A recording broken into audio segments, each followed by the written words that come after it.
Salam alaikum wa rahmatullahi ta'ala wa barakatuh. Donc, on va continuer avec notre cours sur les thalophytes. Aujourd'hui, on va commencer les algues, appelées également phycophytes. Dans un premier temps, nous allons donner une définition. Après, nous allons aborder la cytologie des algues, à savoir le noyau, la paroi, les produits de réserve, le plast, le flagelle et le stigma. Alors, dans ce premier vidéo, nous allons traiter le premier point, c'est-à-dire la définition des algues, et puis les trois organites des cellules végétales, à savoir le noyau, la paroi et les produits de réserve. Dans un deuxième vidéo, nous allons voir le plast avec les points thylakoïdes, pyrénoïdes, organisation et pigments. Et dans un troisième vidéo, nous allons entamer les flagelles et le stigma. Avec la définition des algues. Alors, les algues, ce sont des êtres vivants qui sont photosynthétiques. Donc, ils synthétisent leur propre matière organique grâce à la photosynthèse. Ils ont un thalle simple qui ne présente ni feuilles, ni tiges, ni racines.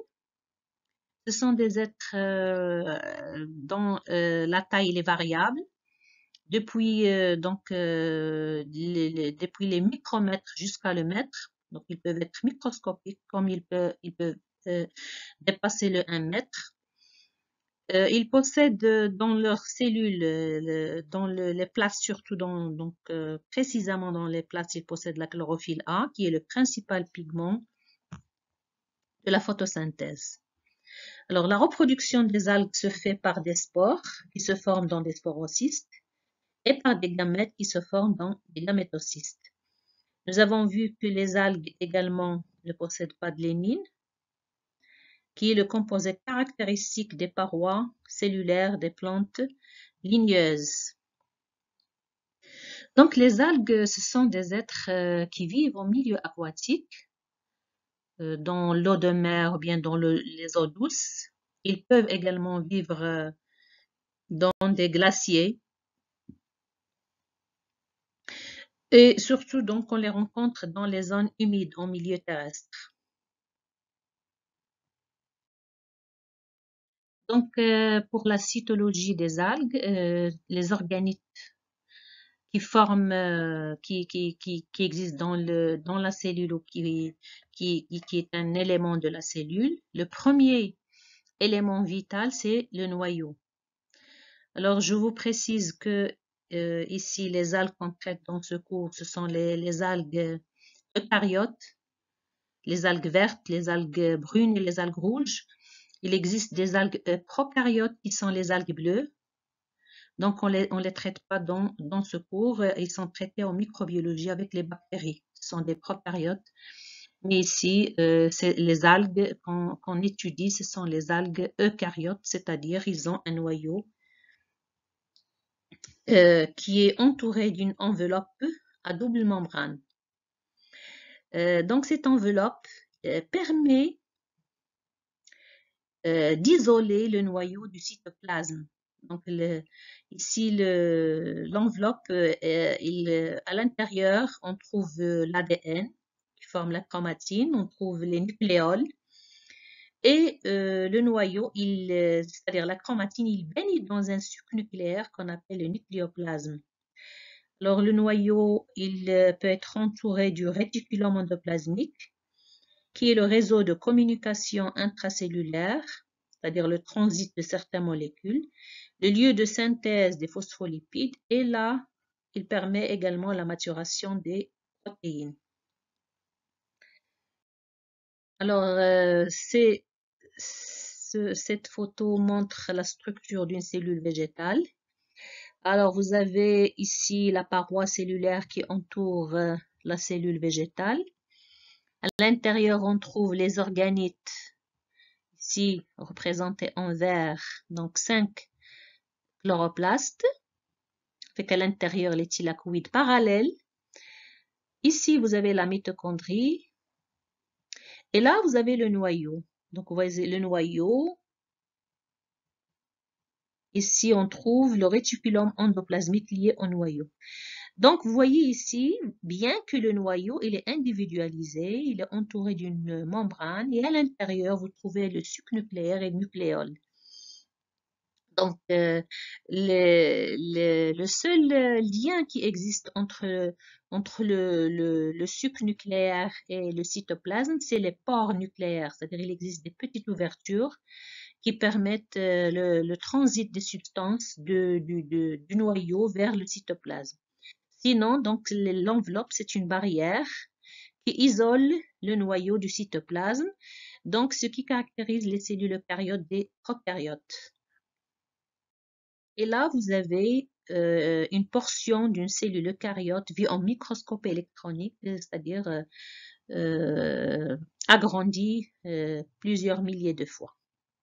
Et on trouve bien ici cette fameuse membrane nucléaire qui sépare le noyau du cytoplasme, avec la chromatine et le suc nucléaire ici. La membrane nucléaire.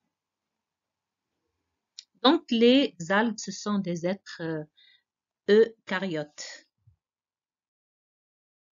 Alors, en ce qui concerne la paroi cellulaire, alors, vous savez que la cellule végétale se caractérise par une paroi squelettique, pectocellulosique pour les plantes supérieures. Donc, il y a de la cellulose. Il est glucidique. On dit qu'il est glucidique. Alors, chez les algues, la plupart des algues pluricellulaires, certaines algues unicellulaires possèdent une paroi glucidique, mais il existe des algues qui n'ont pas cette paroi glucidique. Ce sont surtout des algues unicellulaires mobiles.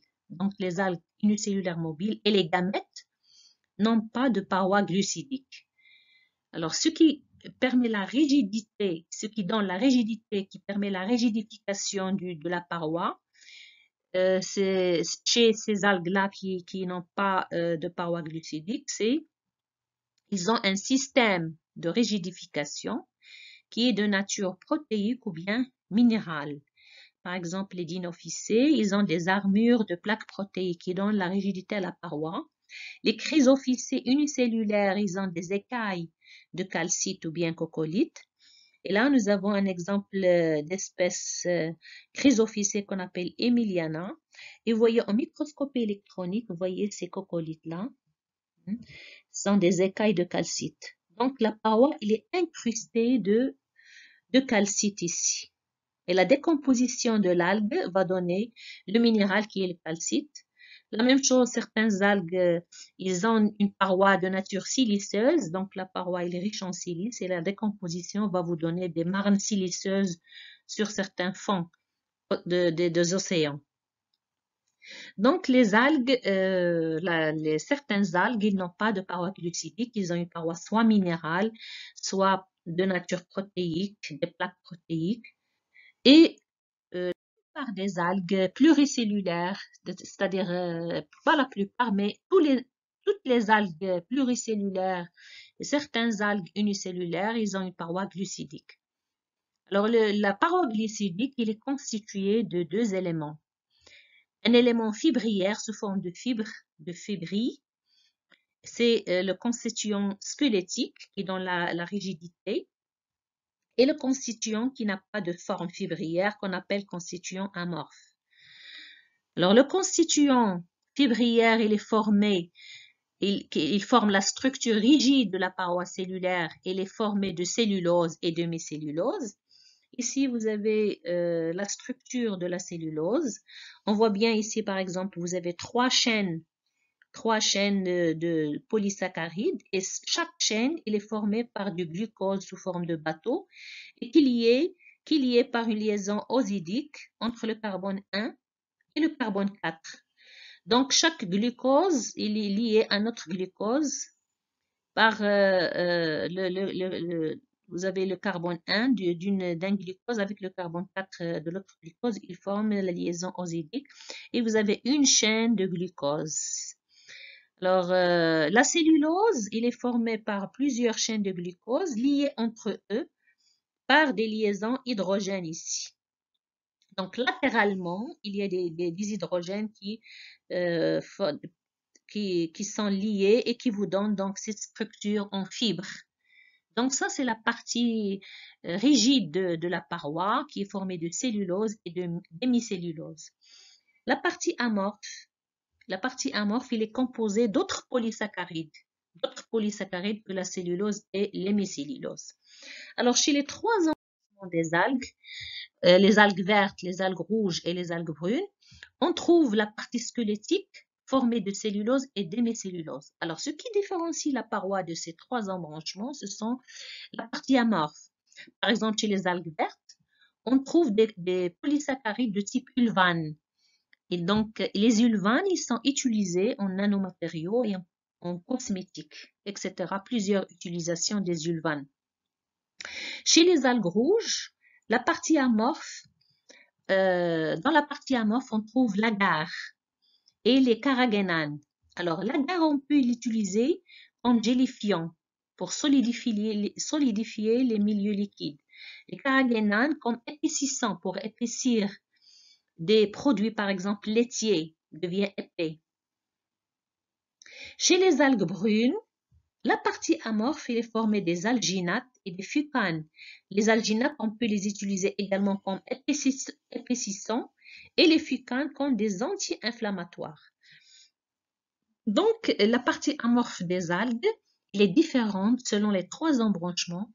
Et cette partie-là, on peut extraire ces substances, on peut les utiliser de façon commerciale, en cosmétique, en médecine, etc.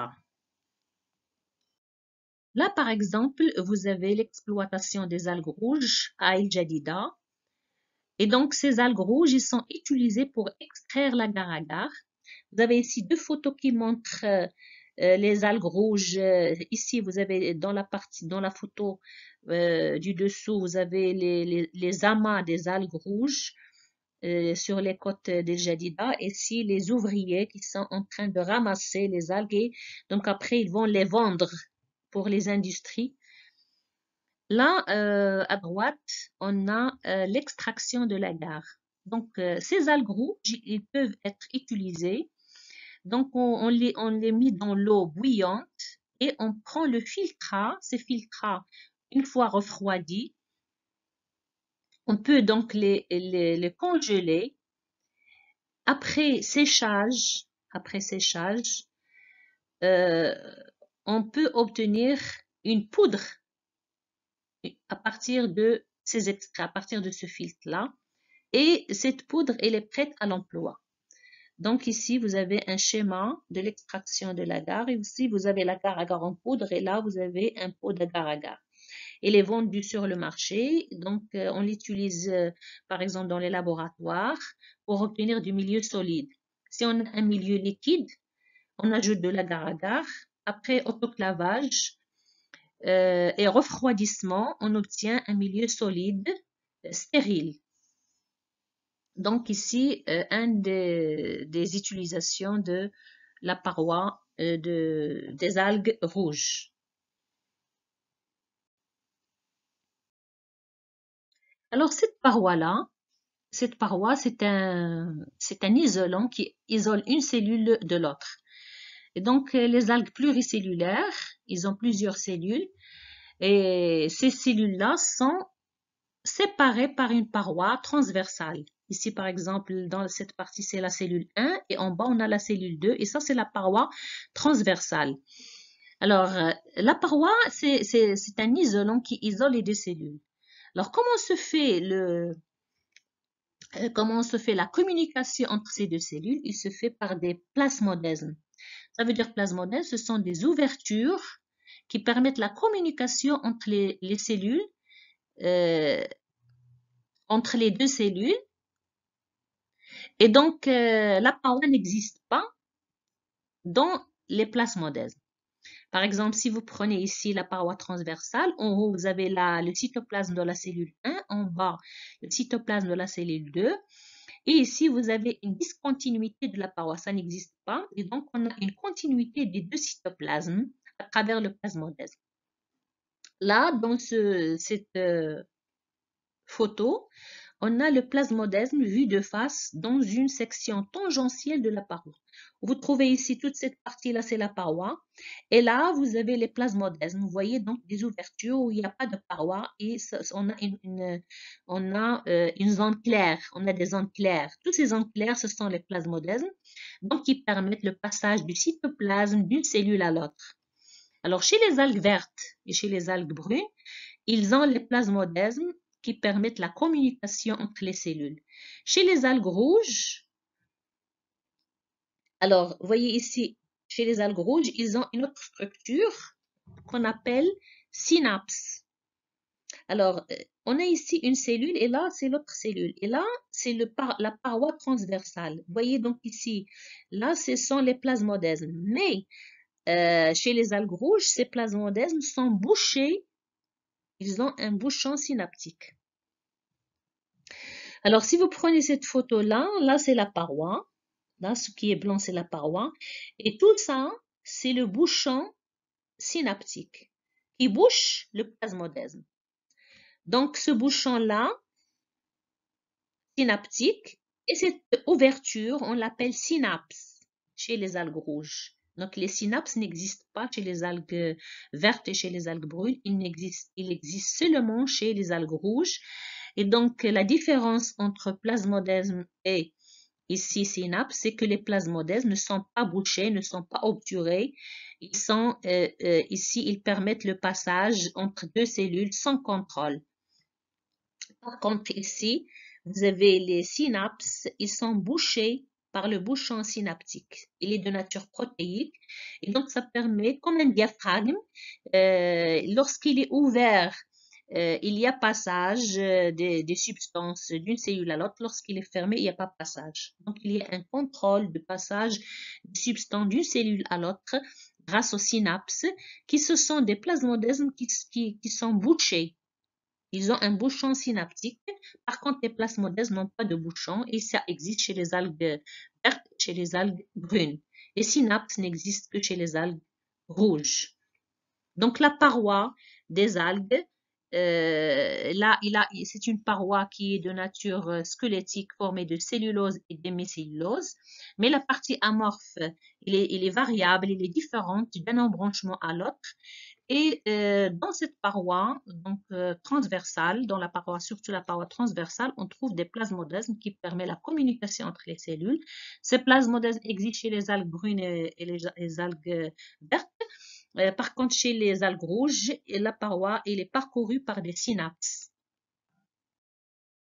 Alors, les substances de réserve, ce sont donc les substances qui existent dans les cellules. Ils sont stockées et utilisées lorsque donc la cellule a besoin d'une forme d'énergie. Par exemple, l'amidon, donc c'est une substance de réserve. Le rhodamilon, c'est une substance de réserve. L'aminarine et les lipides. Alors, l'amidon, c'est une substance de réserve. C'est un glucide qui se colore en bleu-noir par le lugol. Il existe seulement chez les chlorophycées, ce sont des algues vertes. Donc, chez les algues vertes, on trouve l'amidon. Le rhodamilon, il a une structure voisine de l'amidon, mais il est coloré en brun rouge par le lugol. Donc, c'est un analogue, mais il est différent. Il a une structure différente et il est propre aux rhodophycées, aux algues rouges. Donc, substance de réserve des algues rouges, c'est le rhodamilon. Chez les algues brunes, ils ont un autre polysaccharide ou un autre glucide qui est l'aminarine et on les trouve on se concentre dans les vacuoles des cellules. On les trouve dans les vacuoles des cellules. Alors, l'amidon, on le trouve préférentiellement autour des pyrénoïdes. Nous allons voir ce terme-là dans la partie plaste. Et c'est un organique qui existe chez certaines algues. Et l'amidon, chez les algues vertes, et l'amidon se trouve toujours autour des pyrénoïdes. Pour les lipides, c'est une substance de réserve qui est synthétisée par tous les groupes d'algues. On les trouve chez toutes les algues, algues vertes, algues rouges et algues brunes. Par contre, donc, les autres substances de réserve, ils sont caractéristiques. On trouve l'amidon chez les algues vertes, rhodamylon chez les algues rouges et l'aminarine chez les algues brunes. Alors voilà en ce qui concerne ces trois organites. Dans le deuxième vidéo, on va traiter les plastes.